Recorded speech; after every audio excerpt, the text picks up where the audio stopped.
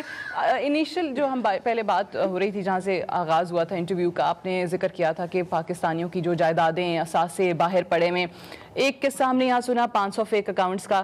اب مسئلہ یہ آ رہا ہے کہ اگر آپ کی جو ٹیم ہے جو یہ تمام چیزیں دیکھ رہی ہے ان سے ذرا کچھ پوچھیں, کیونکہ وہ کہتے ہیں کہ ہم نے پراپر ہوم ورک کیا ہوا ہے. ایک دو نام بتا دیں کیونکہ اپوزیشن بھی تنقید کر رہی ہے, وہ کہتے ہیں نہیں.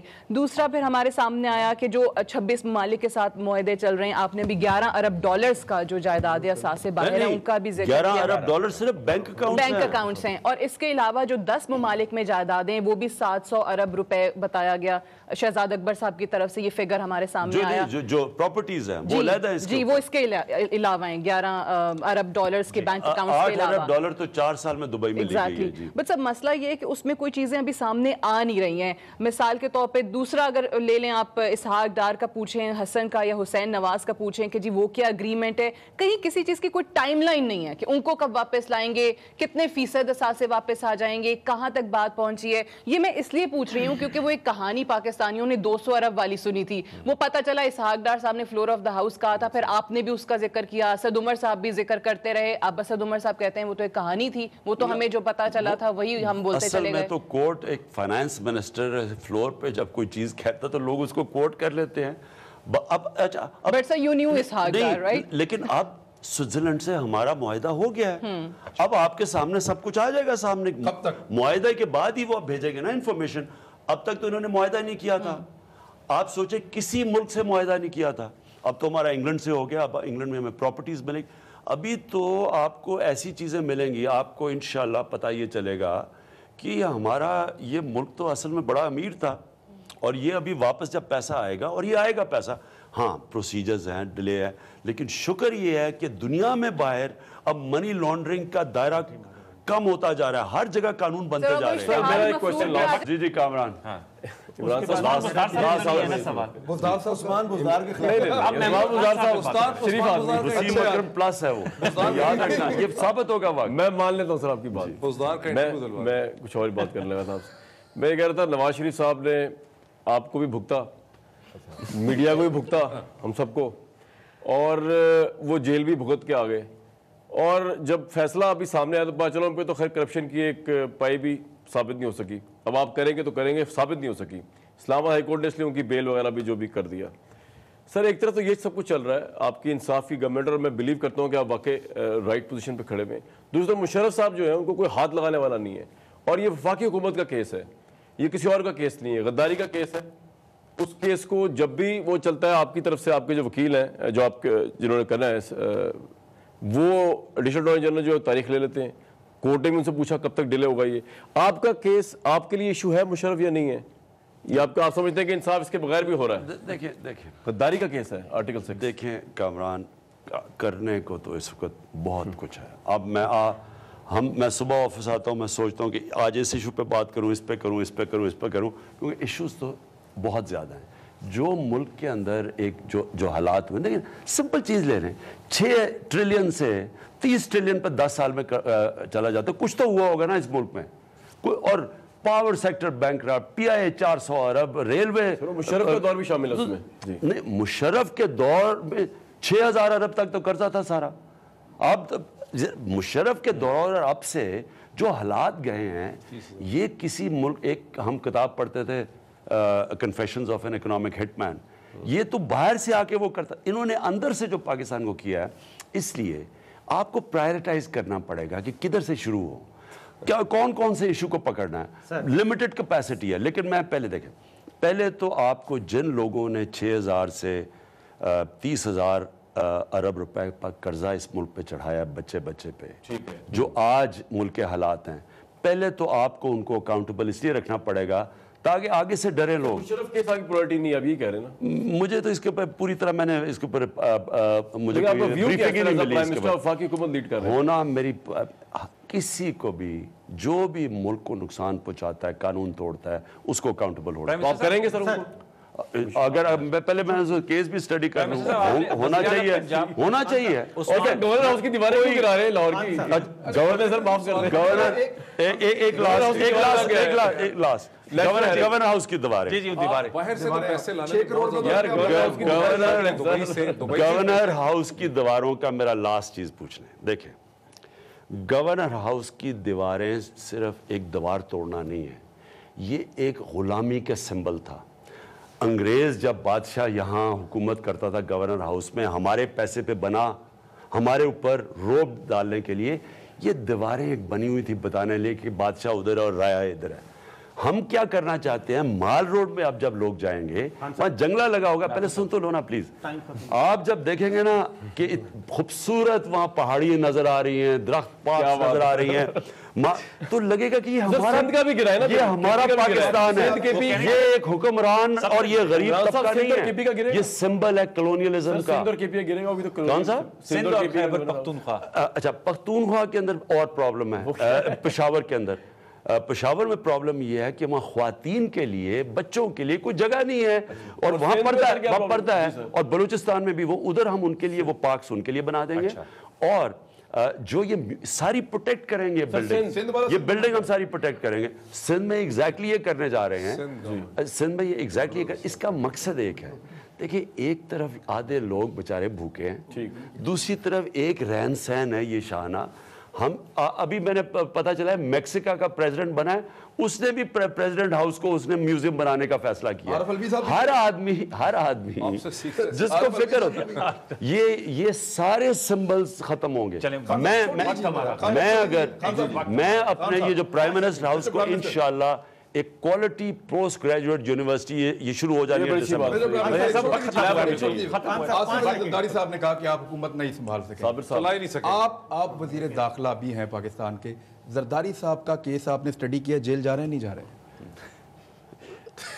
میں کیونکہ میں اس وقت پرائم منسٹر ہوں، میں اس کے اوپر آگے بات نہیں کروں گا، لیکن میں یہ کہوں گا کہ دیکھیں ساروں کی خواہشیں ہیں، جس کی خواہش ہے کہ گورنمنٹ نہ چلے اس کو پرابلم سامنے آ رہا ہے کہ جتنی دیر گورنمنٹ جائے گی اتنی دیر یہ اتنا ٹائم مل جائے گا یہ سارے چوروں کی باری آنے لگے. صاحب لاسٹ کوسچن ہے، آپ نے بہت سے ٹف میچز بھی کھیلے، آپ اپوزیشن میں بھی رہے، یہ جو 100 دن ایز پرائم منسٹر ان کو کس طرح 100 دن بڑے مشکل تھے. یہ مشکل اس لیے تھے کہ ملک کو ایک ایڈ کر لیں.